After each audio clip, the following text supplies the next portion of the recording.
sebenarnya prinsip dari programming-nya itu mirip-mirip gitu. Jadi apa yang teman-teman pelajari nih ya, HTML, CSS, JavaScript, mungkin nggak langsung bisa apply nih jobs gitu terus tembus gitu ya interview.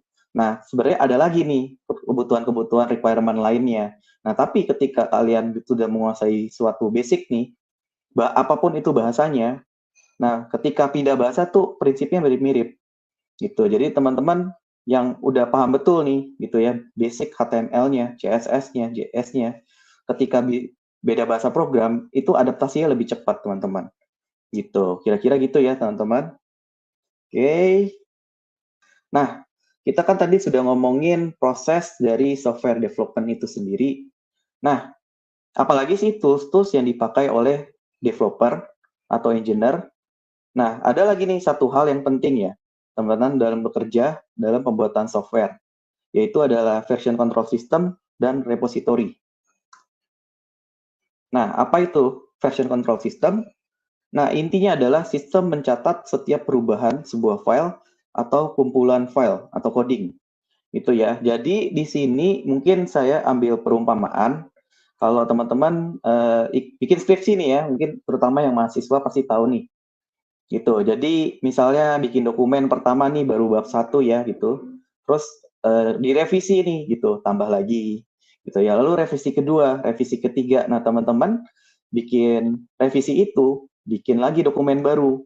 Lalu di rename gitu namanya ya, revisi ke-1, revisi kedua, revisi ketiga. Nah, akhirnya dengan cara yang tadi itu, filenya jadi banyak nih, teman-teman. Gitu. Nah, version control system tuh, bayangin aja developer pas skripsi, teman-teman baru punya satu file nih, skripsinya aja gitu. Lalu gimana dengan developer yang punya ratusan file, bahkan sampai ribuan file? Wah, itu bakal pusing tuh kalau maintain-nya, teman-teman harus clone lagi, bikin file baru. Nah, makanya butuh version control system. Jadi cukup dengan satu file, ini bisa merekam history-history pergantian di dalam file itu. Nah, jadi misalnya nih, pertama bikin master dulu, lalu ada penambahan isi, menambahkan teori menurut ahli gitu ya, sampai menambahkan poin anggaran, dokumentasi, jadilah skripsi. Gitu. Nah, ketika checkpoint-checkpoint ini kita simpan gitu ya di version control system, ketika teman-teman butuh satu case gitu ya, rollback gitu, ada terjadi masalah nih, gitu di code yang terbaru. Nah, teman-teman bisa langsung rollback ke checkpoint yang diinginkan gitu. Misalnya, dua ini kurang tepat nih, poin anggaran tidak perlu, menambah dokumentasi tidak perlu, teman-teman bisa langsung mundur nih ke bagian penutup dengan rollback. Kira-kira fungsinya seperti itu. Itu sih untuk version control system. Oke, nah tadi udah ngomongin version control system, ini ada lagi bagian yang paling akrab gitu dengan version control system. Jadi setelah teman-teman misalnya bikin dokumen nih, skripsi, gitu. Lalu, laptopnya hilang gitu. Amit-amit ya teman-teman, itu laptopnya hilang gitu. Atau misalnya kesiram air gitu, atau nggak bisa nyala laptopnya. Waduh, skripsinya nggak di backup nih gitu, di laptop teman-teman, hilang udah, bikin lagi dari nol. Wah, itu jangan sampai kejadian, termasuk dengan software engineer. Teman-teman kalau simpen di lokal aja gitu, tiba-tiba nggak bisa error gitu ya, laptopnya nggak bisa nyala gitu, atau rusak. Wah, nggak ada backupnya nih gitu. Nah, teman-teman mungkin kalau tahu di Microsoft Word atau dokumen, teman-teman bisa upload nih di Google Drive. Nah, sama, software engineer juga punya tempat penyimpanannya. Nah, ini adalah GitHub. Contohnya adalah GitHub nih salah satunya, provider. Teman-teman bisa simpan nih layaknya seperti Google Drive ya. Jadi source code-nya disimpan di GitHub atau repository, ada GitLab, ada Bitbucket. Nah, terserah nih, tiga-tiganya salah satu oke gitu ya, bisa simpan source code teman-teman ya di cloud. Sehingga kalau misalnya terjadi sesuatu nih di laptop teman-teman, nggak jalan gitu. Nah, ada backup-nya di repository ini. Itu. Lalu bukan hanya cuma backup ya teman-teman, jadi ketika teman-teman upload di Google Drive contohnya pekerjaan teman-teman, lalu ada sama seperti ini ya, di source code-nya disimpan di GitHub, teman-teman bisa berkolaborasi dengan engineer yang lain. Nah, kira-kira gimana sih cara kolaborasinya? Itu akan dibahas lebih lanjut nih. Ya, tapi kita akan coba dulu gimana cara pakai tools-tools ini yang sudah saya sebutkan. Nah, jadi itu ada gambaran sedikit mengenai version control system dan repository. Nah, kita akan masuk nih ke developer tools. Jadi, dalam membuat aplikasi, teman-teman harus punya alat nih untuk membangun itu. Itu ya. Jadi, kita harus punya toolsnya dulu supaya mudah gitu ya. Nah, teman-teman harus install 3 ini ya. Pertama adalah Visual Studio Code. Ini adalah alat untuk bantu menulis codingan. Itu, anggap seperti Microsoft Word-nya lah, teman-teman. Gitu. Jadi di sini kalian akan menulis HTML, CSS, JS di Visual Studio Code. Lalu tools yang kedua adalah Google Chrome. Nah, ini yang akan menjalankan HTML, teman-teman. Jadi bisa dijalankan di lokal ya. Ketika sudah menulis code, sudah jadi, teman-teman bisa langsung buka di Google Chrome, teman-teman. Nah, lalu terakhir ada Git. Nah, ini yang tadi ya, version control system untuk manajemen code-nya. Jadi disimpan di version control system-nya, lalu nanti kita bisa push ke repository yang ada di cloud. Itu sih kira-kira teman-teman. Jadi 3 ini make sure untuk siap ya di laptop masing-masing supaya kita bisa praktek nih teman-teman. Oke, nah ini sudah disediakan juga linknya, jadi teman-teman bisa coba buka dan download langsung ya, lalu install di laptop masing-masing. Oke, teman-teman, saatnya kita coding time. Kita akan praktek ya, teman-teman. Nah, mungkin yang sudah install Visual Studio Code, kita coba ya buka Visual Studio Code-nya terlebih dahulu, lalu kita bikin file baru. Nah, ini akan saya praktekkan langsung ya.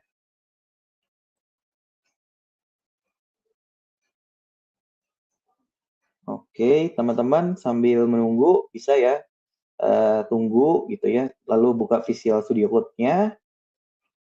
Oke, mungkin coba komen ya siapa yang sudah coba buka nih Visual Studio Code-nya. Apakah ada kendala gitu ya? Oke, sip. Dari Mas Arif udah aman, Mas? Visual Studio Oke, sudah Code-nya? aman. Ya, sudah aman. Sudah Oke. ready. Ini layar saya terlihat ya? Coba kita lihat. Kelihatan ya, teman-teman? Jelas? Sudah kelihatan, teman-teman? Oke, aman. Silakan, Mas. Oke, thank you. Nah, saya lanjutkan ya, teman-teman.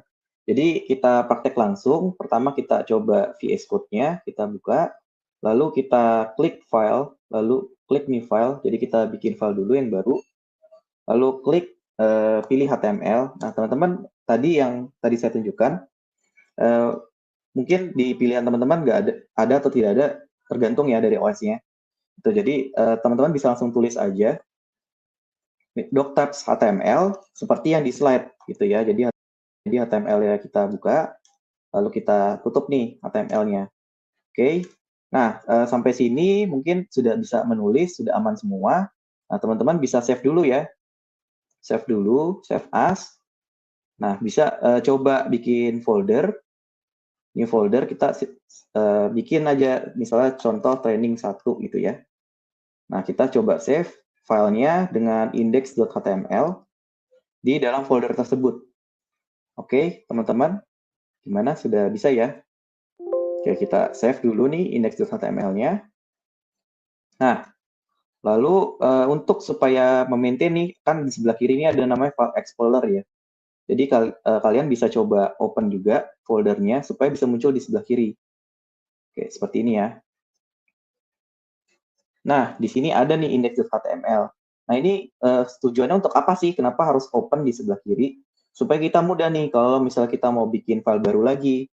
Misalnya home.html contohnya. Nah, jadi bisa langsung buat di sebelah kiri.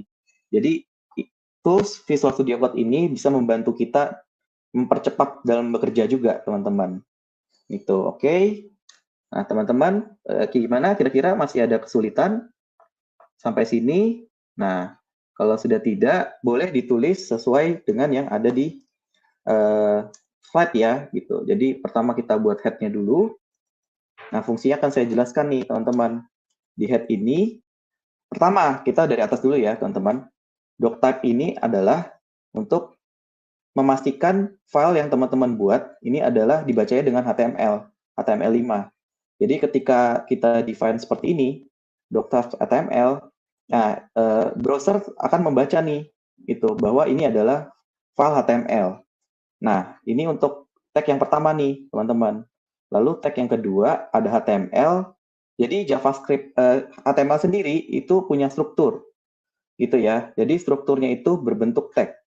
Nah, ini yang dinamakan dengan tag HTML. Jadi dia akan membacanya bukan dari atas ke bawah aja nih. Itu dari atas ke bawah satu persatu, tapi si HTML ini akan memperhatikan tag-nya. Gitu. Jadi akan membaca tag pembuka dan penutupnya. Nah, yang akan dibaca yang mana? Yang di dalam tag tersebut. Itu. Jadi teman-teman jangan lupa setiap ngoding HTML itu teman-teman harus bikin pembuka dan penutupnya. Seperti itu ya. Begitu juga dengan tag yang lainnya. Di sini ada head. Nah, teman-teman kalau bikin suatu website, lalu misalnya di tab kalian ada judul gitu ya, misalnya Facebook atau apa gitu contohnya. Nah, teman-teman ini ada loh title-nya. Gitu. Di head ini kita bisa pasang title, bisa pasang juga meta gitu ya untuk SEO.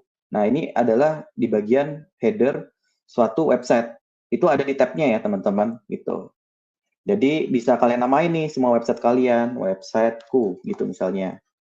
Oke, lalu setelah itu ada lagi tag apa nih yang penting? Tag body. Nah, tag body ini adalah inti dari konten website kalian. Itu. Jadi di sini kalian mau memunculkan suatu gambar, suatu tulisan, suatu konten apapun itu harus ditempatkan di body. Gitu. Jadi kalau teman-teman tulis misalnya di luar body, itu nggak akan muncul nih di website teman-teman. Itu ya. Jadi ada strukturnya nih di dalam HTML. Jadi teman-teman harus tahu basicnya seperti ini nih. Oke. Nah, kira-kira teman-teman gimana? Sampai sini sudah paham ya? Nah, kita lanjut lagi ya. Di slide, oh ada H1 nih, gitu ya. Nah, teman-teman jangan lupa ini pembuka dan penutupnya. Ini ada kursor yang bisa membantu juga nih, teman-teman. Jadi kalau quote-nya udah banyak, akan kelihatan nih mana nih pembuka dan penutupnya. Dan saya selalu sarankan teman-teman tuh menulis dengan rapih, pakai indent seperti ini. Jadi kalau misalnya saya bikin sama rata seperti ini, kan bacanya akan sulit ya. Itu. Jadi ini akan mempersulit kita dalam coding. Itu mana nih ya pembuka penutupnya kita harus lihat satu-satu. Jadi akan semakin bisa ada human error gitu ketika kita coding. Jadi selalu konsisten dengan membuat slide atau membuat indent gitu ya. Buat jarak nih di antara codingan teman-teman. Gitu ya. Di sini ada head, lalu isi dari tag-nya kita kasih indent atau jarak di sini. Oke, nah next ya. Kita udah buat body, lalu kita mau dong bikin isi sesuatu nih di dalam website kita. Nah, kita bikin namanya H1 ya. H1 itu apa? Header ini untuk membuat judul. Itu judul, ini bukan judul website ya, beda nih sama yang di atas. Nah, kalau yang di sini, ini akan muncul di tab teman-teman, seperti yang di VS Code. Nah, sedangkan H1 itu ada di kontennya. Nah, kita coba aja ya langsung. Kita contoh Hello World. Oke, kita save. Nah, lalu kita jalankan di browser. Nah, gimana sih cara menjalankan di browser? Kebetulan saya ada install plugin juga nih di VS Code supaya mudah, teman-teman. Nah, mungkin kalau mau coba, ini bisa ke extension, lalu cari live server. Seperti itu. Nah, live server ini bisa langsung diinstal dan restart VS Code kalian. Nah, nanti di sebelah kanan nih ada tempat untuk jalanin langsung. Itu. Ini untuk memudahkan juga nih dalam bekerja. Tapi kalau misalnya, oh belum install, nggak masalah teman-teman. Kalian bisa buka langsung dari folder teman-teman, itu ya. Terus klik aja nih filenya. Misalnya index.html. Oke, nah ini juga sama. Akan muncul nih tulisannya Hello World. Lalu yang tadi saya bilang ya, ini ada websiteku nih sebagai judulnya. Judul websitenya. Ini bisa teman-teman ubah-ubah ya, gitu. Ini sama ya, teman-teman, karena saya menjalankan pakai live server aja nih bedanya. Oke, sampai sini ada yang sudah berhasil? Boleh komen dong yang udah coba dan berhasil. Oke, ya boleh langsung praktekkan aja, biar teman-teman bisa langsung dapat nih. Dapat langsung benefitnya ya gitu, langsung bisa coba gitu. Aman ya semuanya, bisa lancar. Nah, kira-kira ini sama teman-teman. Kalau semua udah bisa nih bikin yang tadi ya sampai muncul di browser, teman-teman selamat nih udah bisa bikin website sebenarnya. Gitu ya. Tapi websitenya masih tulisan Hello World aja nih gitu, hanya tulisan. Kalau mau bikin website yang lebih canggih lagi gitu ya, nah teman-teman harus ngikutin lagi nih materi-materi selanjutnya. Seperti itu ya, supaya websitenya bukan hanya tulisan aja gitu ya, tapi bisa lebih cantik lagi nih, Ida. Mungkin ada menunya gitu ya, ada tulisan artikel gitu, atau ada image, ada form. Nah, teman-teman akan belajar di materi selanjutnya. Oke, sampai sini teman-teman. Thank you teman-teman udah komen ya. Nah, sekarang kita akan lanjut nih. Kalau sudah berhasil, untuk codingnya, kita akan lanjut ke next session gitu ya. Nah, sekarang ini saya akan lanjut ke PPT selanjutnya ya, teman-teman. Oke, nah ini sudah terlihat ya slide saya. Nah, sekarang next gimana sih? Kita kan sudah pakai VS Code, sudah pakai browser nih di Chrome. Oke, nah ada satu tools lagi nih, belum kita coba, yaitu adalah Git Tools-nya. Nah, Git Tools-nya, teman-teman udah harus install nih ya, di laptop. Oke, nah lalu saya present lagi untuk share screen. Saya akan praktekkan gimana Git itu jalan. Nah, teman-teman nggak usah khawatir, wah tools apa lagi ini gitu ya. Nah, teman-teman tetap bisa di VS Code ya. Ya, oke. Nah, teman-teman bisa buka terminal dan new terminal nih. Jadi di sini ada terminal ya yang disediakan oleh VS Code. Jadi teman-teman nggak usah buka lagi gitu ya. Mungkin teman-teman juga boleh pakai CMD, tapi kalau pakai VS Code ini akan lebih mudah. Jadi teman-teman bisa buka CMD langsung di dalam VS Code-nya dan langsung ke folder yang teman-teman butuh. Gitu. Karena kan kita sudah open nih foldernya di training 1. Nah, kita akan persis berada di folder training 1. Nah, kalian tinggal jalanin nih komennya, git init, kalau sudah terinstall ya. Nah, git init ini untuk memulai git di dalam project teman-teman gitu. Jadi ini akan menginisiasi nih bahwa ada git nih di dalam training 1. Seperti itu ya fungsinya. Nah, lalu ada git add spasi titik. Oke, nah fungsinya apa sih? Git add spasi titik. Nah, ini adalah untuk meng-add semua file yang ada di dalam training. Gitu. Jadi, teman-teman mendaftarkan nih bahwa ada home HTML dan index HTML didaftarkan ke Git teman-teman. Jadi, filenya baru akan terbaca setelah kita klik Git add. Nah, lalu next setelah Git add, baru teman-teman bisa melakukan namanya commit. Git commit min m, lalu message-nya apa? Jangan lupa pakai kutip ya, teman-teman. First commit misalnya. Oke, lalu enter. Nah, di sini sama seperti yang checkpoint tadi, yang saat skripsi nih. Nah, saatnya kita save nih codingan kita di first commit. Nah, jadi sudah tersimpan nih aman. Jadi kalau mau ada changes lagi, misalnya contoh ya, hello world gitu ya, 1, 2, 3 gitu misalnya. Oke, kita tinggal save dan kita bisa langsung commit lagi yang sama gitu dengan kita mungkin bukan bilang first commit lagi ya, misalnya to commit gitu ya, second commit gitu misalnya. Oke. Nah, second commit itu akan menyimpan perubahan dari file teman-teman. Seperti itu kira-kira. Oke. Nah, ini jangan lupa di-save dulu. Lalu commit. Oke.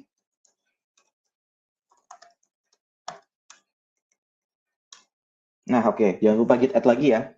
Lalu di commit second commit. Seperti itu. Kira-kira ada 2 commit yang sudah di-save. Kalau teman-teman mau balik nih ke commit yang pertama juga bisa. Oke, tapi detailnya akan kita pelajari nanti, teman-teman. Jadi kita fokus dulu gimana cara pakainya. Oke, nah teman-teman kan udah bisa nih nge-save core code kalian di dalam version control system. Nah, next-nya yang tadi saya bilang nih, kalau laptopnya kenapa-napa gitu ya, terus filenya di backup kemana? Nah, teman-teman bisa install atau push upload source code kalian ke repository. Nah, gimana caranya? Teman-teman bisa langsung buka GitHub. Nah, ini pertama sign in dulu ya, sign in dulu. Ini saya sudah sign in. Kalau sudah di sign in, teman-teman bisa klik new. Gitu ya, klik new.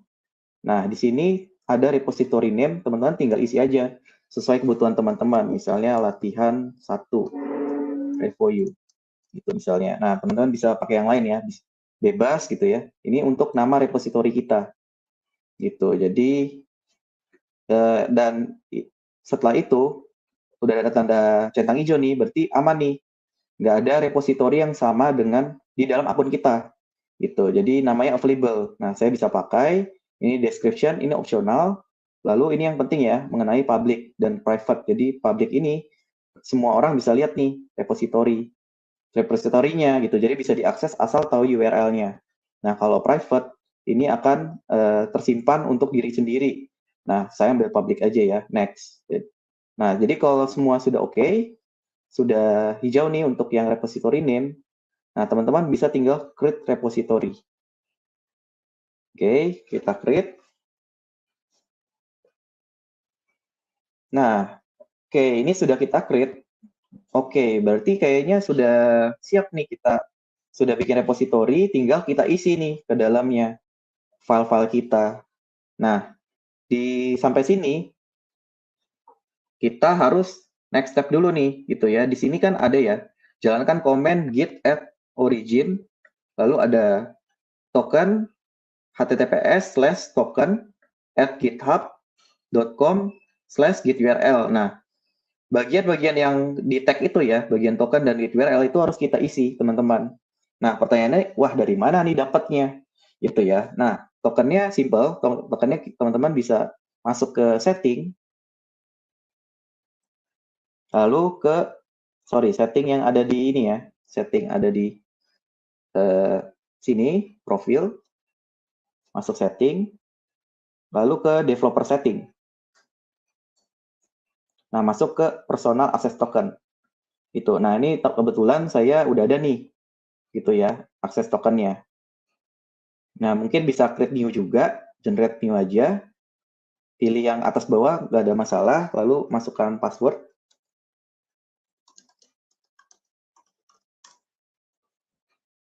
Oke, nah mungkin misalnya tes 1 gitu ya contohnya. Nah, teman-teman bisa centang aja nih, apa yang dibutuhkan aksesnya gitu ya. Kita centang aja repository, lalu write package.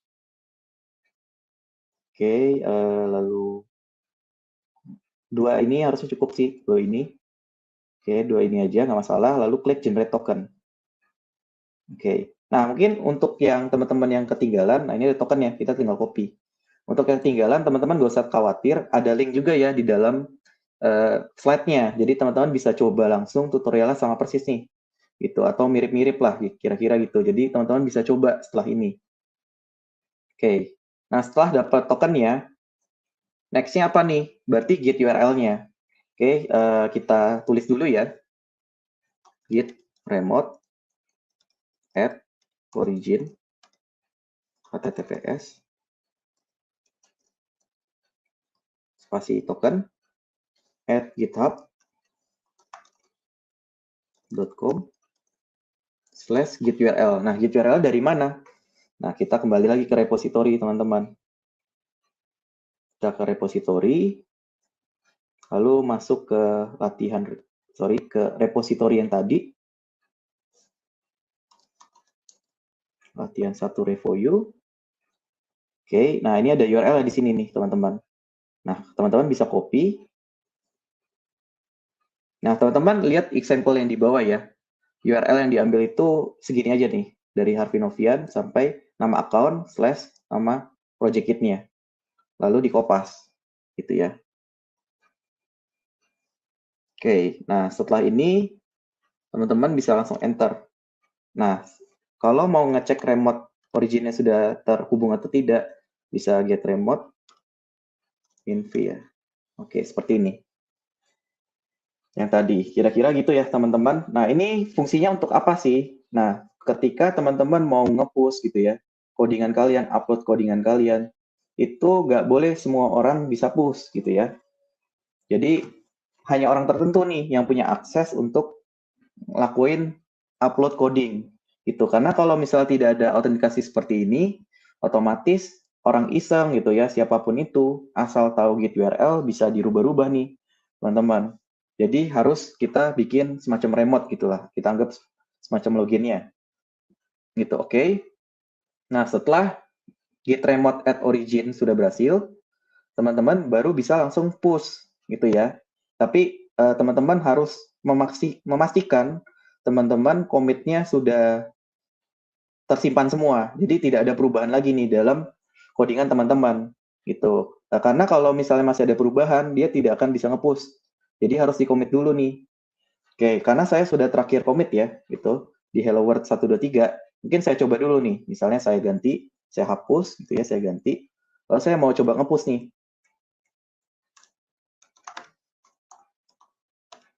Git push, origin, nama branch-nya.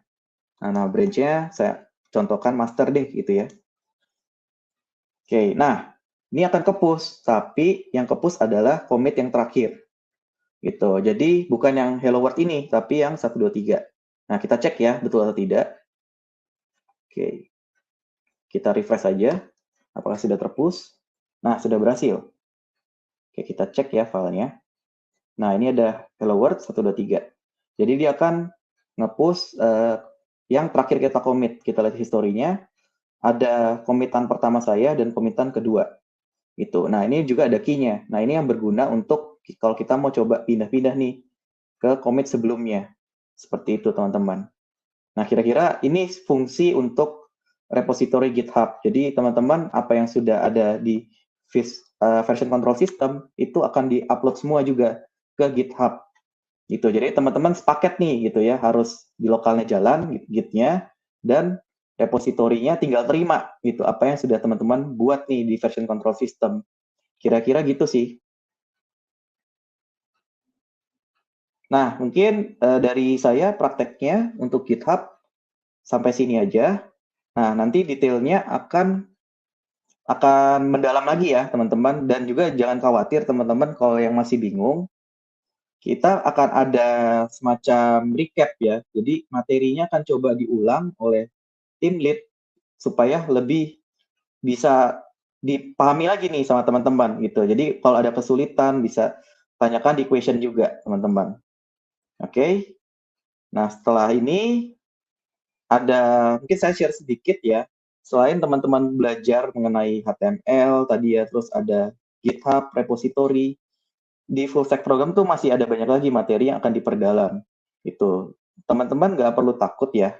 Saya juga yakin gitu, saat di posisi teman-teman, pertama kali saya belajar programming juga saya nggak langsung paham gitu.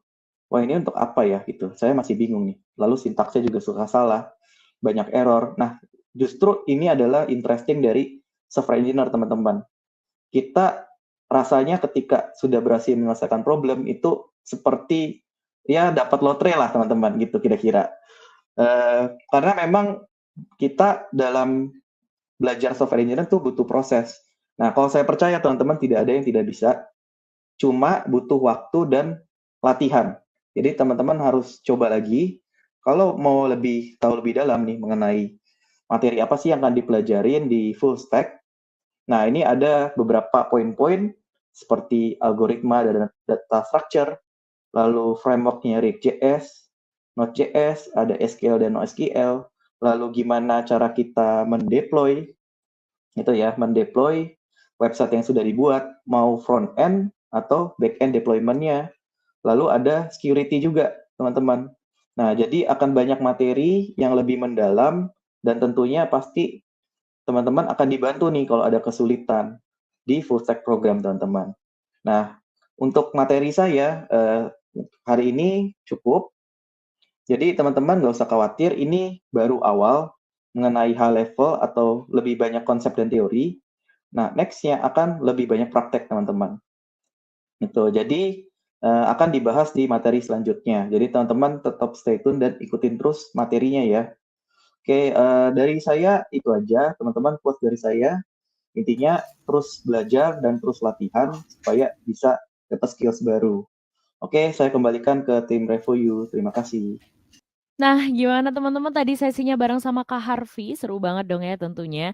Nah, mungkin sambil kita mengistirahatkan diri sejenak dulu, aku mau ngobrol-ngobrol dengan kalian sedikit nih. Nah, menurut kalian jadi software engineer itu akan well paid nggak sih? Nah, kalau kalian sendiri tadi udah merespon gitu kan ya, aku mau ngasih, informasi sedikit nih. Kalian tahu nggak sih kalau software engineer itu ada digital talent gap-nya? Nah, sebenarnya ada banyak banget loh perusahaan yang dirugikan dengan adanya digital talent gap ini.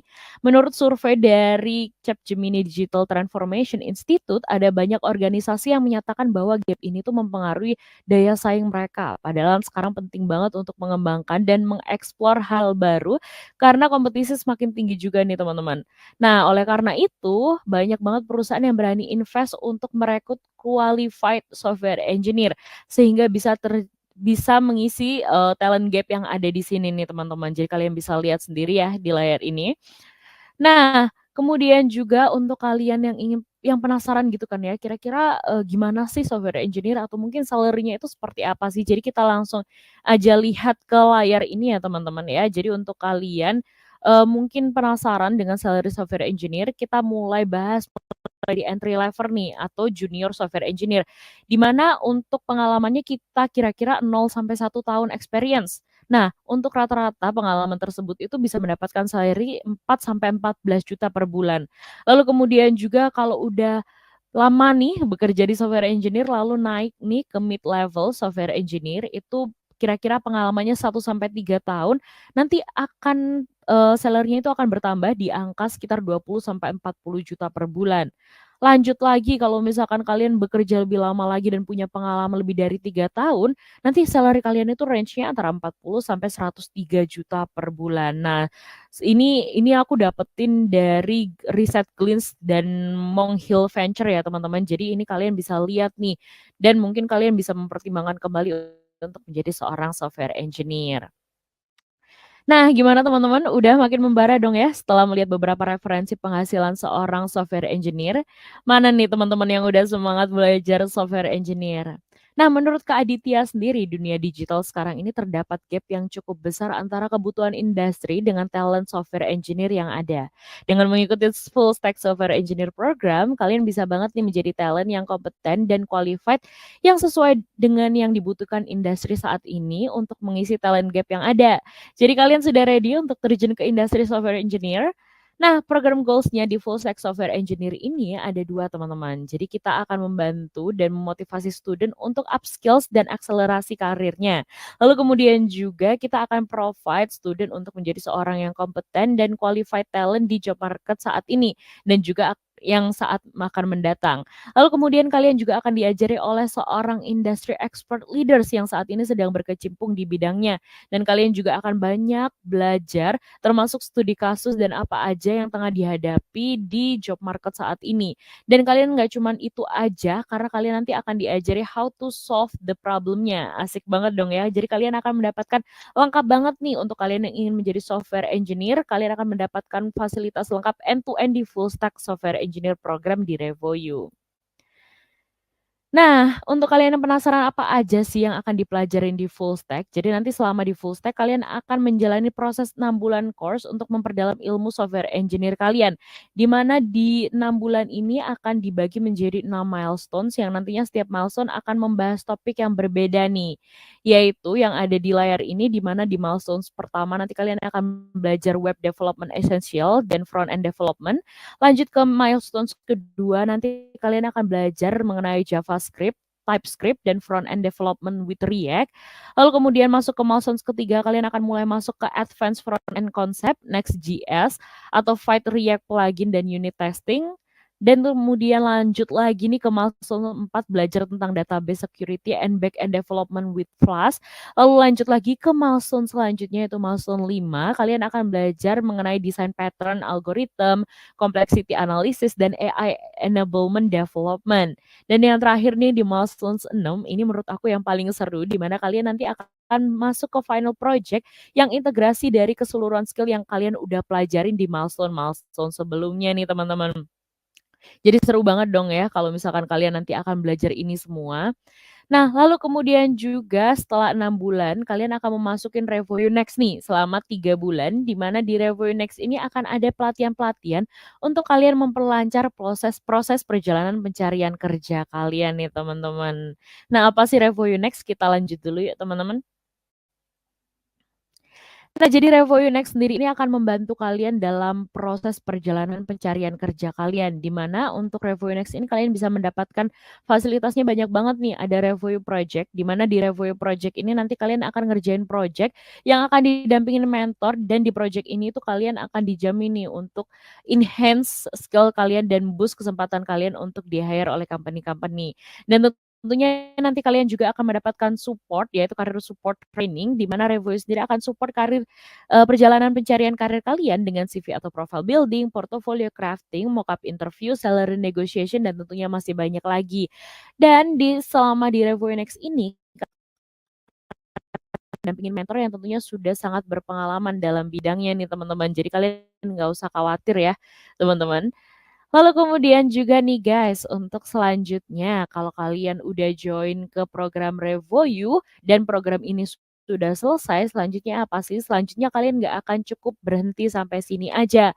Karena kalian akan bergabung ke Revoyu Community, di mana di Revoyu Community ini udah ada ribuan alumni nih yang ada di sini. Di mana kalian bisa connect dan meet up online bareng sesama Revoyu alumni lain di beberapa kota, ya dari beberapa kota. Lalu kemudian juga kalian bisa bergabung ke Revoyu Club untuk connect, belajar, dan tentunya flourish alongside alumni yang juga share expertise-nya kalian. Kalian juga bisa memperluas koneksinya kalian dan enhance pengetahuan kalian di annual exclusive conference-nya Revoyu nih teman-teman, di mana kalian bisa engage dengan Revoyu alumni dan industri expert yang background-nya beragam banget. Lalu kemudian juga bisa unlock countless karir dan networking opportunities melalui Revoyu Exclusive Alumni Slack Channel, di mana nanti akan ada banyak banget channel-channel seru di dalamnya. Dan untuk kalian yang ingin tahu lebih nih seputar Revoyu Community, kalian bisa cek link yang ada di layar ini ya teman-teman. Gimana teman-teman? Udah mulai tertarik dong ya untuk join ke Full Stack?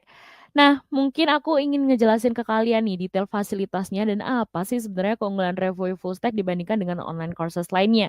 Kita bahas satu persatu ya teman-teman, mulai dari durasi. Untuk durasinya sendiri di Revoyu Full Stack kalian bisa mendapatkan up to 9 bulan program, lalu kemudian juga akan ada flexible payment option yang kalian bisa sesuaikan dengan kebutuhan kalian. Sementara kalau di tempat course lain ini programnya antara 2 sampai 5 bulan dan akan ada sistem cicilan aja atau lunas di awal nih teman-teman. Lalu kemudian untuk learning metode yang digunakan di Revoyu ada 250 plus jam live interaction dan juga ada 24 plus career mentor session dan project. Sementara kalau di tempat course lain ini mix ya antara self learning dan juga live classes. Lalu kemudian di Revoyu sendiri kalian akan didampingin instructor yang tentunya sudah terjun ke dalam bidangnya. Sementara kalau di tempat course lain ini mix ya teman-teman antara expert dan juga ada in-house instructor. Nah, lalu apa aja sih fasilitas-fasilitas yang kalian bisa dapatkan di Revoyu dan tidak di tempat course lain? Itu ada weekly assignment dan review session, lalu kemudian juga ada dual mentorship, expert dan mentor, dedicated study group, ada juga career support, project, virtual internship, mentoring session, mock-up interview, dan long-term career planning, di mana daripada Revoyu berfokus pada job distribution, Revoyu akan mulai developing long-term career plan yang tentunya sudah disesuaikan dengan karir aspirasi kalian nih teman-teman. Dan yang barusan aku sebutkan tadi itu tidak dimiliki oleh tempat course lain. Nah, lalu kalian perjalanan di Full Stack udah selesai nih. Selanjutnya apa? Jangan bersedih hati karena kalian akan bergabung ke community network-nya Revoyu yang isinya udah ribuan alumni dan juga ada industry leaders di dalamnya. Selain itu juga kalian bisa mendapatkan eksklusif program yang dikhususkan untuk Revoyu alumni nih teman-teman. Di mana untuk fasilitas yang super lengkap ini kalian bisa dapatkan dengan harga yang diskon nih. Kita lagi ada promo early bird di mana kalian bisa mendapatkan harga diskon daripada kalian harus merogoh kocek yang jauh lebih dalam di tempat course lain. Maka dari itu jangan lewatkan kesempatan ini karena untuk early bird sendiri itu slotnya terbatas banget nih teman-teman. Jadi jangan sampai kehabisan ya guys.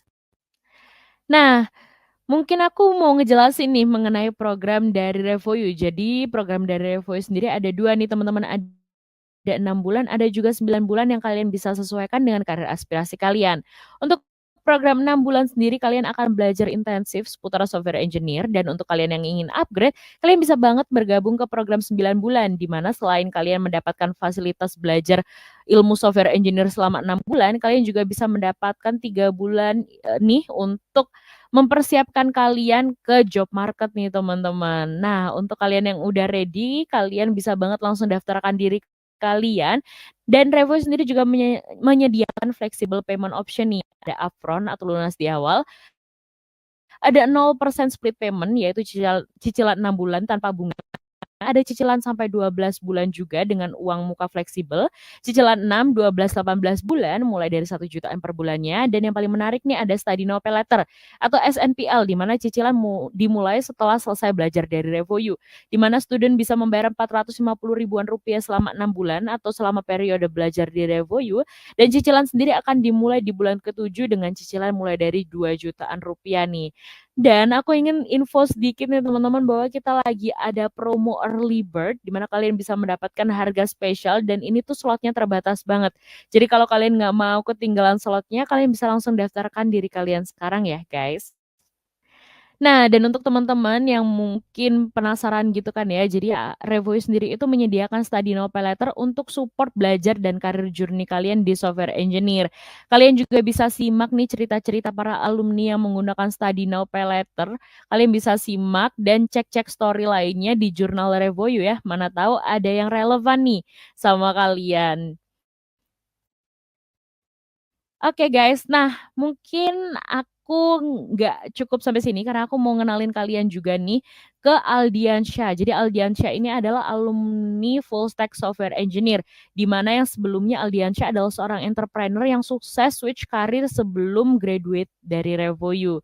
Di mana sebelum join RevoU, Aldi ini sempat belajar software engineer sendiri dan melalui other learning platform. Tapi ini tuh Aldi merasakan kalau misalkan learning proses di Revo itu akan lebih bagus nih untuk dia, di mana di Revo sendiri dia mendapatkan belajar software engineer mulai dari basic ke advance, dan tentunya ini mungkin yang nggak bisa dia pelajarin sebelumnya ya waktu dia belajar sendiri. Lalu untuk kurikulum di Revo sendiri itu juga lebih terstruktur, dan learning resource-nya itu juga lebih reliable.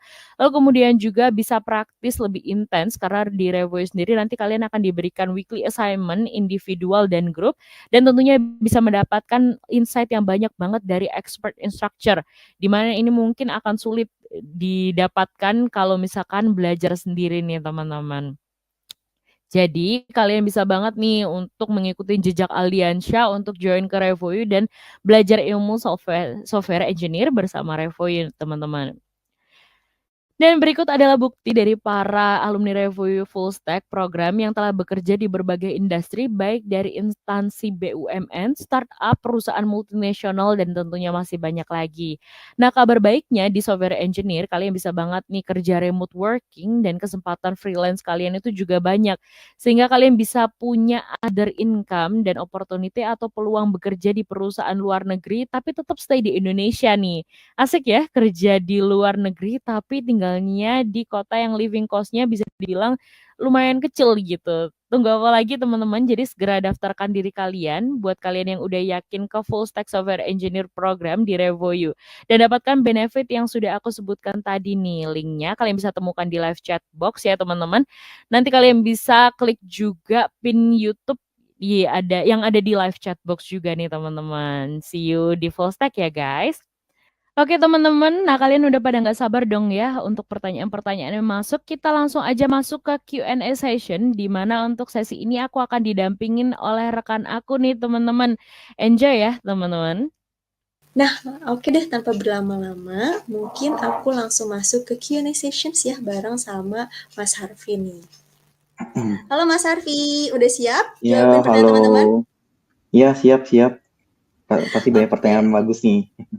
Yes, setuju banget. Oke deh, kalau gitu mungkin aku langsung go through ya ke pertanyaan pertama nih dari Abel nih Mas. Kira-kira perbedaan software engineering sama software developer itu apa ya? Dan spesifik pekerjaannya bagaimana? Silakan Mas Arfi. Oke, nah mungkin untuk pertanyaan pertama, saya sih melihat ya software engineer sama software developer itu apa gitu ya. Jadi software engineer itu dan software developer sebenarnya ini software developer itu software engineer, oke. Ini sebenarnya mirip gitu. Jadi teman-teman kalau dengar mungkin di jobs gitu ya, lowongan gitu ya, ada engineer, ada developer juga gitu. Nah, menurut saya sih itu sebenarnya tidak terlalu beda jauh gitu. Tapi kalau secara teori biasanya yang di luar sana kita bilang engineer itu lebih banyak fokus lebih ke kayak merancang gitu ya secara keseluruhan overall perangkat lunak gitu. Jadi dia benar-benar memastikan dari fase proses pertama gitu ya, dari rancangan, desain sampai codingnya sampai selesai itu benar-benar di-maintain sama si software engineer gitu. Jadi software engineer ini akan lebih luas gitu. Nah, sedangkan kalau software developer itu akan lebih fokus ke mungkin development feature atau codingnya. Itu. Jadi dia akan lebih bekerja lebih spesifik. Mungkin biasa lebih ke bekerja sama dengan klien, developer bikin apa gitu ya. Misalnya dari requirement, nah nanti developer dia akan coba buat sesuai requirement-nya. Nah, tapi kalau software engineer benar-benar proses by proses itu dia punya tanggung jawab gitu. Jadi apa namanya? Mungkin lebih ke scope dari pekerjaannya akan lebih luas. Nah, tapi kalau saran saya pribadi untuk mengetahui spesifik pekerjaannya, mungkin saya bilang ini nggak terlalu beda jauh. Jadi kita lebih baik mungkin kalau dalam interview atau mungkin berkomunikasi dengan HR gitu. Nah, teman-teman coba aja langsung tanya job desk-nya seperti apa. Nah, menurut saya itu lebih akurat gitu. Kenapa? Karena di Indonesia tuh kadang-kadang juga banyak mungkin yang bikin lowongan tuh nggak tahu gitu bedanya engineer sama developer apa. Nah, jadi perlu kita tanyain lebih lanjut gitu. Job desk-nya apa sih gitu ya? Oh, ternyata coding aja nih gitu ya, mengikuti features gitu. Atau misalnya dia benar-benar merancang dari awal sampai akhir. Nah, menurut saya itu akan lebih akurat sih gitu untuk ketika misalnya apply gitu ya, terutama untuk kan di level itu ya mengenai posisi gitu ya. Lalu job desk pekerjaannya apa. Nah, itu akan lebih detail sih menurut saya dan bisa tanya secara langsung gitu dengan HR-nya atau misalnya dalam interview juga teman-teman boleh mengajukan pertanyaan seperti itu. Gitu untuk job desk spesifiknya seperti apa. Kira-kira gitu sih untuk pertanyaan pertama. Oke, terima kasih banyak Mas Harvey. Semoga menjawab ya pertanyaan dari Abel tersebut dan juga teman-teman yang punya pertanyaan serupa. Lanjut nih ke pertanyaannya Arvina Aulia. Apakah HTML ini jadi skills yang wajib banget dikuasain kalau kita jadi software engineer? Ada tips belajarnya nggak Kak biar gampang dimengerti? Silakan Mas Harvey. Oke, thank you. Nah, untuk pertanyaan kedua nih, teman-teman. Apakah HTML ini menjadi skills wajib yang dikuasai kalau kita jadi software engineer? Nah, menurut saya HTML ini lebih akrab dengan software engineer yang bergerak di front end. Gitu. Jadi yang teman-teman yang suka bikin tampilan gitu ya, tampilan website, desain, itu HTML adalah basic gitu. Jadi wajib gitu. Jadi bukan saya bilang opsional gitu ya, tapi benar-benar jadi basic atau dasar. Itu karena yang pernah saya bilang tadi ya di awal gitu. Ketika teman-teman menguasai HTML dan pindah bahasa yang mungkin serupa dengan HTML, nah konsepnya itu akan mirip gitu. Jadi hanya beda bahasa. Jadi ketika berpindah gitu ya, kita punya basic dan fundamental yang kuat sebagai engineer, nah itu akan mudah adaptasinya di bahasa yang baru yang mungkin sejenis dengan HTML gitu. Contohnya seperti JavaScript ada untuk bikin view juga mirip seperti HTML. Teman-teman kalau tahu React.js gitu ya, untuk website suatu framework itu mirip dengan HTML basicnya. Jadi ini wajib kalau saya tanya, apalagi terutama yang di bidang front end ya. Mungkin kalau di back end nggak terlalu sih gitu. Teman-teman kalau di back end bisa fokus belajar di bagian server side kayak PHP itu ya, lalu Node.js atau C# gitu yang bahasa-bahasanya lebih berhubungan atau banyak komunikasi dengan database. Seperti itu sih jawaban saya. Oke, thank you so much Mas Harvey buat jawabannya. Semoga terjawab ya Arvina dan juga teman-teman yang punya pertanyaan serupa nih. Oke, lanjut ke pertanyaannya Alvin Sidik nih. Hal dan basic apa aja yang perlu diperdalam untuk bisa masuk di front end development? Tadi udah di-mention dikit ya sama Mas Harvey, mungkin bisa di-elaborate more nih Mas. Silakan.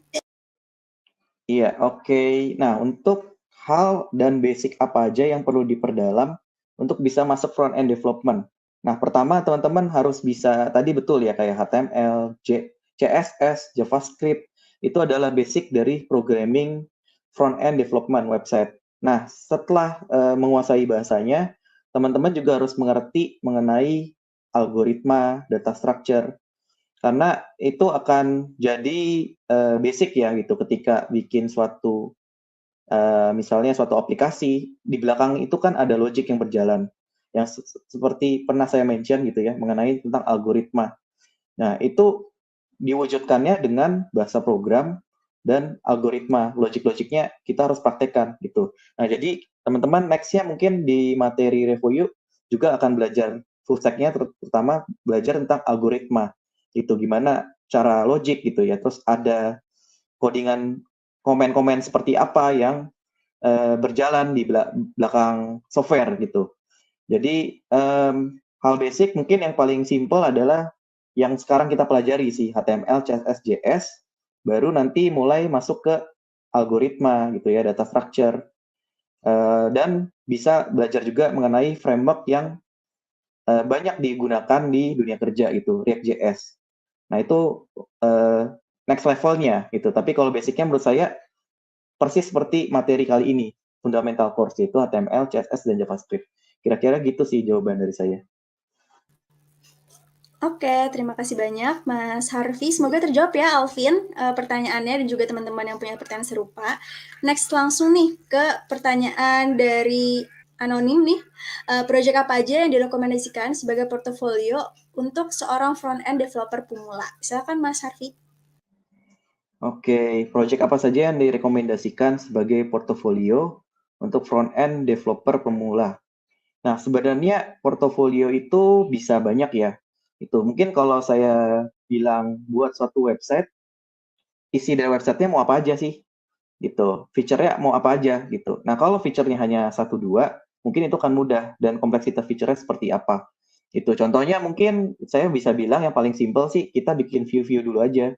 Gitu. Jadi tampilan-tampilan yang mungkin baru hardcode gitu ya atau tulisan-tulisan seperti company profile gitu ya.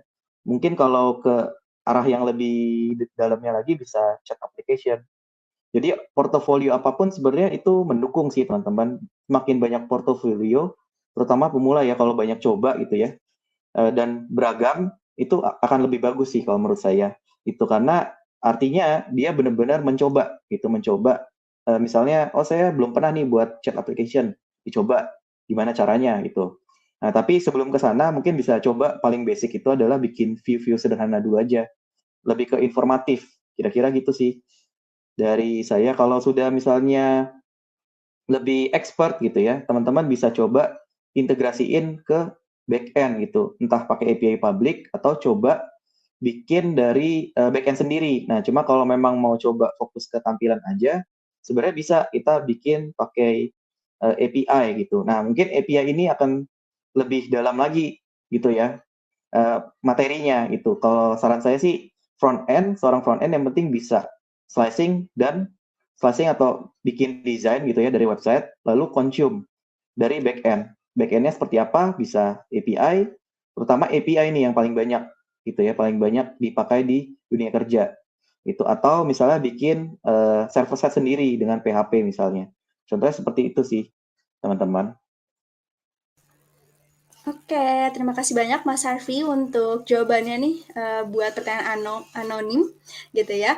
Jadi buat teman-teman yang punya pertanyaan yang sama juga semoga terjawab ya teman-teman gitu. Nah, kebetulan banget kalau di full stack programnya Revoyu nantinya setiap milestone-nya itu kalian akan ada project buat portofolio kalian juga nih teman-teman. Jadi benar-benar memang programnya nanti adalah beginner friendly banget. Jadi kalau kalian pun pemula bisa banget akhirnya mengaplikasikan apa yang sudah kalian pelajari selama di course-nya nih teman-teman lewat portofolio yang nantinya akan kalian milikin.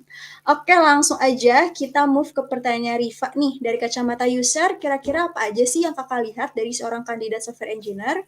Hard skill dan soft skill apa aja kak yang harus dikuasain? Silakan. Oke, thank you. Nah, ini pertanyaan yang tepat sih kalau diajukan ke saya ya. Karena biasanya saya termasuk user yang menginterview gitu. Nah, jadi hard skill dan soft skill apa yang harus dikuasain?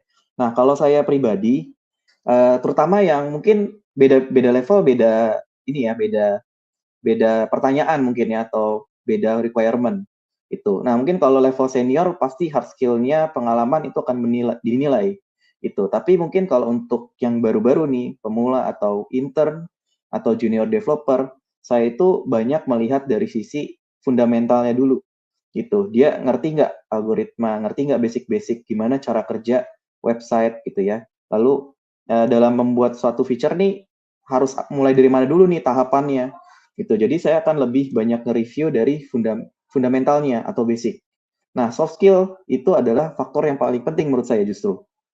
Komunikasinya gimana gitu. Jadi kalau saya mengajukan pertanyaan, jawabannya itu cara jawabnya seperti apa itu akan terlihat gitu. Orang yang biasa menjelaskan dengan baik gitu ya atau paham, mengerti konsep gitu ya atau basicnya itu akan bisa menjelaskan juga dengan rapih gitu urutan-urutannya dan kalau kita putar balik gitu ya, saya coba tanyain 1-2 pertanyaan yang memang mungkin saya cuma sama sebenarnya tapi saya ganti gitu.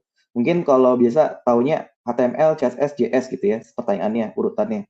Saya langsung tanya aja CSS saya dulu misalnya gitu. Nah, dia langsung bisa nyambung atau enggak. Mungkin itu lebih metode saya ya untuk interview gitu. Tapi kalau dari saya pribadi sih hard skill itu masih bisa dilatih teman-teman. Gitu. Jadi hard skill itu saya percaya kita nggak harus expert gitu. Pas pertama kali join perusahaan tuh dari nol pun gitu ya atau belajar gitu ya intern it's okay. Asal mau benar-benar belajar dan adaptasi. Sebenarnya yang penting itu sih. Kalau hard skill saya lebih melihat ke basicnya dulu. Kalau punya basic dan logic yang baik, nggak terlalu sulit sebenarnya untuk belajar bahasa baru atau bekerja di suatu perusahaan sih, seperti itu. Oke, semoga terjawab ya Riva pertanyaannya, dan buat teman-teman yang berpertanyaan sama dengan Riva, semoga juga terjawab. Last questions nih dari Antung. Bagaimana cara agar kita lulus dari tes live coding saat interview kerja sih Kak? Dan bagaimana cara membuat CV yang benar untuk bidang front end bagi fresh graduate? Mungkin bisa dikasih best practice-nya nih yang pernah Mas Harfi lewatin nih seperti apa? Silakan Mas. Oke, kalau dari saya ya, live coding saat interview kerja, ya memang ada beberapa perusahaan yang nerapin live coding ini. Tapi tidak semua, sebenarnya ada juga yang tesnya dibawa pulang. Nah, tapi kalau misalnya waktu-waktu kita disuruh live coding, nah teman-teman harus punya kesiapan, itu yang paling penting sih pertama. Jadi teman-teman ketika interview, make sure tempatnya baik gitu ya, suasananya baik, gak banyak noise gitu. Terus di laptop gitu ya, di laptop dan ketika suruh live coding, teman-teman langsung siap nih, oh saya udah ada VS Code gitu ya, tinggal buka gitu ya. Terus bahasa apa yang dikuasain, bisa langsung eksekusi di sana. Nah, untuk supaya bisa live coding itu dulu yang pertama. Terus yang kedua adalah gimana supaya bisa lulus nih. Nah, biasa apa sih yang ditanyakan di live coding? Dari pengalaman saya sih ada 2 yang paling sering ditanyakan pas live coding, yaitu algoritma, bikin program sederhana, lebih ke logic. Jadi logical thinking teman-teman akan dites. Misalnya, tolong dong bikin segitiga bintang gitu ya, atau mungkin kurang yang lebih basic ya, misalnya bikin program untuk menghitung kodrat gitu misalnya, 2/2 gitu misalnya, atau 5/2. Jadi kita bikin 5-nya itu variabel gitu ya, terus pangkatnya juga variabel, atau kita bikin dinamis lah intinya, kita bikin suatu program gitu ya. Itu langsung kita tulis gitu di VS Code kita dan bisa dijalankan. Nah, supaya terbiasa, teman-teman latih aja basic algoritma itu. Itu jadi teman-teman bisa cari misalnya soal-soal ya tentang logika gitu ya, algoritma, basic-basicnya aja gitu ya. Belajar tentang misalnya kalau di programming ya ada namanya pengulangan gitu ya, looping gitu. Lalu ada if gitu, condition untuk bikin logikanya gitu ya. Lalu pengulangan ada berapa jenis gitu. Nah, teman-teman udah menguasai itu, latihlah dengan soal-soal programming gitu. Misalnya bikin program perhitungan, perkalian gitu ya, atau kalkulator gitu, atau hal-hal yang lebih ke logical thinking, kira-kira gitu. Nah, kalau untuk selain logical thinking, biasanya saya pernah juga dihadapin dengan bikin sampel code yang sederhana gitu. Misalnya ada API dari si perusahaan gitu ya. Terus kita consume nih gitu, langsung dari front end gitu. Nah, intinya sebenarnya si interview ini mau ngetes gitu. Kan kalian sebagai programmer nih atau engineer gitu. Nah, berarti setiap hari ngoding kan gitu. Nah, istilahnya ya udah deh dites codingnya yang sederhana, yang simple gimana. Saya yakin kebanyakan seperti itu sih soal-soalnya karena memang waktu untuk interview atau live coding itu nggak akan mungkin panjang. Jadi soalnya pasti nggak akan terlalu kompleks gitu. Kompleksnya itu ada di sisi logik gitu, bukan dari sisi codingnya banyak gitu. Saya rasa waktunya nggak akan cukup sih kalau misalnya yang dites itu adalah bikin aplikasi dengan feature yang cukup banyak. Kira-kira gitu sih dari saya. Oke, terima kasih banyak buat jawabannya Mas Harvey. Semoga terjawab ya Antung dan juga teman-teman yang punya pertanyaan serupa. Nah, for your information nih teman-teman, kalau kalian join di full stack programnya, itu akan di 3 bulan terakhir kalian join di career support gitu ya, di Revo You Next. Nah, di sana itu kalian akan dibantu sama career mentors untuk pertama mapping dulu nih karir kalian ke depannya itu yang paling sesuai sama kalian itu yang seperti apa gitu ya. Nantinya kalau kalian misalnya udah dapat offer nih atau interview gitu ya dari dream company kalian masing-masing, itu kalian bisa banget langsung consultations nih bareng sama career mentors kalian. Plus banget nih kalau misalnya kalau kalian kayak aduh aku misalnya nggak siapnya itu kalau lagi biasa di interview gitu. Nah, kalian juga bisa interview duluan gitu ya sama career mentors kalian. Istilahnya kayak mock up interview gitu lah sebelum interview yang benerannya berlangsung di dream company kalian masing-masing gitu. Jadi benar-benar kita akan membantu dari end to end job seeking kalian nanti gitu. Nah, itu adalah pertanyaan terakhir nih, Mas Harvey. Thank you so much buat jawaban-jawabannya. Mungkin sebelum aku menutup sesi ini, dari Mas Harvey ada yang mau di-sharing dulu nggak nih ke teman-teman? Silakan Mas Harvey. Oke, mungkin jadi mungkin ada beberapa yang mau saya sampaikan ya. Misalnya mungkin masalah interview gitu ya. Jadi interview itu memang tergantung dari user itu sendiri ya, mau apa yang mau dites gitu ya. Nah, beberapa hal memang ada yang sulit gitu, ada yang mungkin basic gitu ya, fundamental, ada yang benar-benar dia mau praktek gitu. Jadi biasanya kalau dari front end kita intinya adalah kita punya banyak senjata untuk interview gitu, mempersiapkan gitu. Jadi misalnya oke disuruh consume API, berarti itu sebenarnya yang sering dilakukan di perusahaan itu. Jadi menurut mereka adalah mengetes, oh kita wajib nih mengerti consume API. Nah, berarti bisa aja itu jadi tes gitu di dalam interview. Nah, makanya kita sebagai front-end developer, itu ya, atau misalnya mau benar-benar mulai nih masuk ke perusahaan, ya kita harus siap dengan apapun pertanyaannya itu gitu. Nah, cuma kalau dari saya sih saat interview itu mungkin 100% nggak akan mulus ya gitu. Misalnya kita tes dengan algoritma A gitu ya, terus tes dengan misalnya consume API gitu ya, terus cek mungkin gimana cara kerja framework gitu. Banyak pertanyaannya sih gitu. Nah, intinya kalian udah berusaha menjawab gitu ya, pernah belajar, mengerti konsepnya. Saya rasa sisanya itu adalah masalah waktu sih. Gitu. Jadi, nah tapi untuk menuju ke sana teman-teman akan belajar bertahap ya, jadi jangan khawatir nih. Itu akan belajar dari basic dan bertahap dan itu butuh latihan. Jadi setelah sudah mulai menguasai nih, sudah bisa bikin program gitu ya. Nah, teman-teman harus melatih juga gitu. Jadi intinya mungkin dari summary fundamental course hari ini balik ke fundamental dan basic gitu.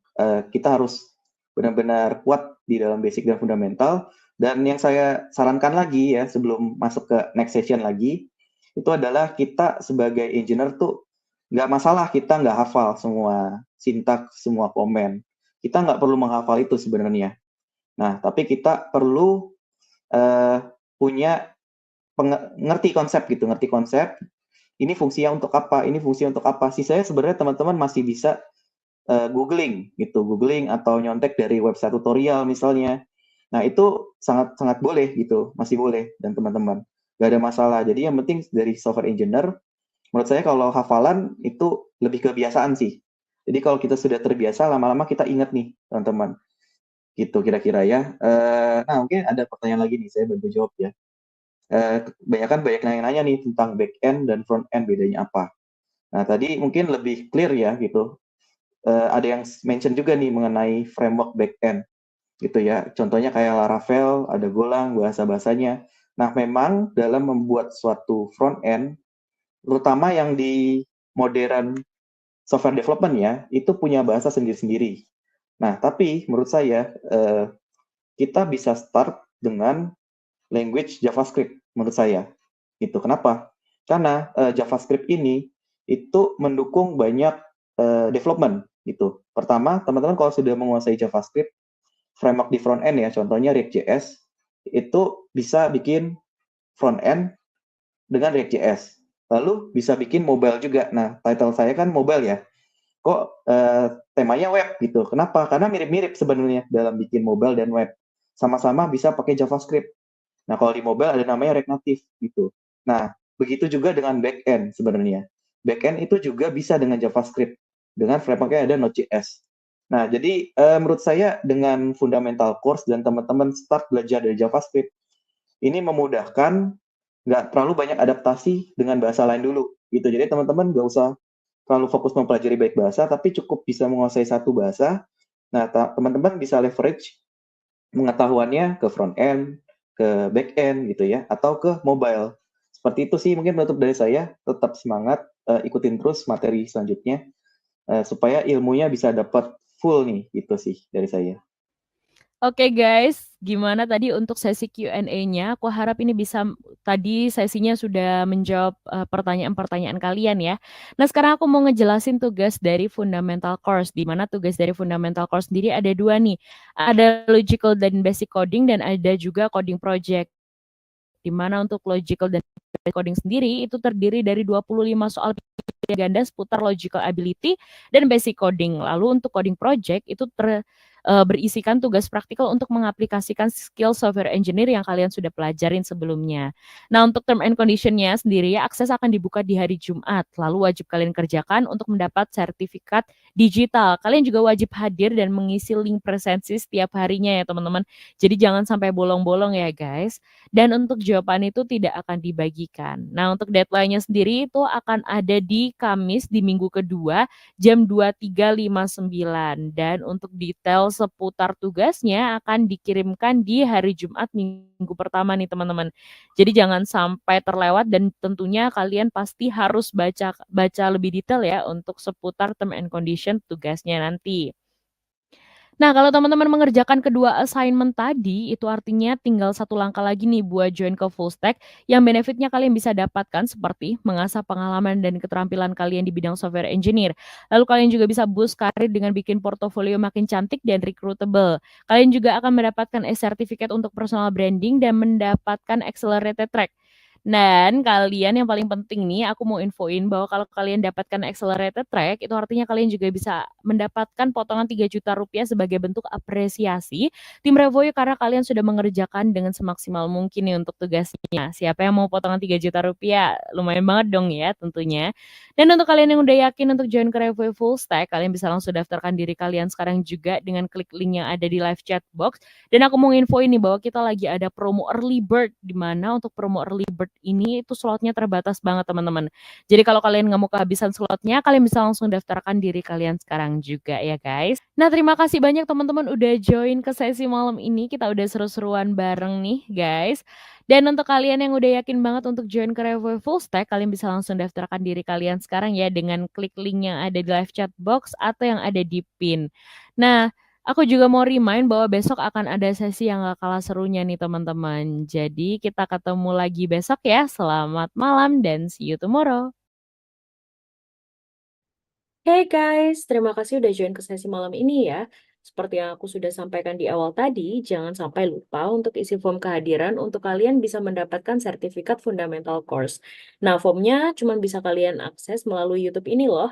Gampang banget kok caranya. Kalian tinggal scan QR code yang ada di layar ini, atau kalian juga bisa langsung klik link yang ada di live chat box atau description box, atau kalian juga bisa langsung ketik link yang ada di layar kalian sekarang ya.